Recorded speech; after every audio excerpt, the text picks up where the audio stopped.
নমস্কার বন্ধুরা, আমাদের বেগুন বাগানের গাছগুলোকে সুস্থ রাখতে আজকে আমরা একটা বিশেষ কাজ করছি।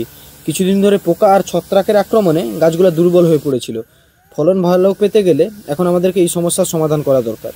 তাই আজ আমরা ব্যবহার করছি একটি পাওয়ারফুল ইনসেকটিসাইড এবং একটি এফেক্টিভ ফাঙ্গিসাইড। এই দুটির কম্বিনেশন গাছকে সুরক্ষার জন্য ঢাল হিসেবে কাজ করবে। কীটনাশকগুলি ক্ষতিকারক পোকা যেমন ফল ছিদ্রকারী পোকা বা মশা জাতীয় পোকাদের দ্রুত দমন করবে, আর ফাঙ্গিসাইডটি ছত্রাকজনিত রোগ যেমন পাতার দাগ, গাছের গোড়া পচা রোগ থেকে গাছকে সুরক্ষা করবে। আর ইনসেকটিসাইডে আমরা ব্যবহার করছি গোদরেজ কোম্পানির গ্রাসিয়া।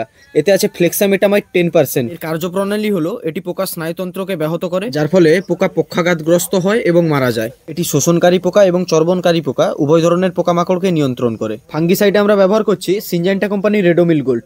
এতে রয়েছে মেটালেক্সেল এবং ম্যাঙ্কোজেপের একটা শক্তিশালী মিশ্রণ, যা ফাঙ্গাসকে দ্বিমুখী আক্রমণে দুর্বল করে দেয়। এই যৌগিক ফর্মুলেশনটি ফসলের ডাউনি মলিডিউ এবং ফাইটোপথোরাজনিত রোগ থেকে দীর্ঘস্থায়ী ও কার্যকর সুরক্ষা নিশ্চিত করে। এই স্প্রে করার আমাদের প্রধান উদ্দেশ্য হলো গাছের রোগ প্রতিরোধ ক্ষমতা বাড়ানো। যখন গাছ রোগমুক্ত থাকে তখন তার শক্তিও বাড়ে এবং ফলনও অনেক গুণ বেড়ে যায়।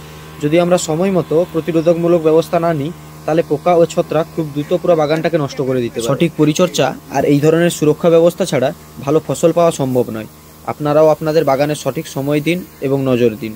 সুস্থ গাছ মানেই সুস্থ জীবন।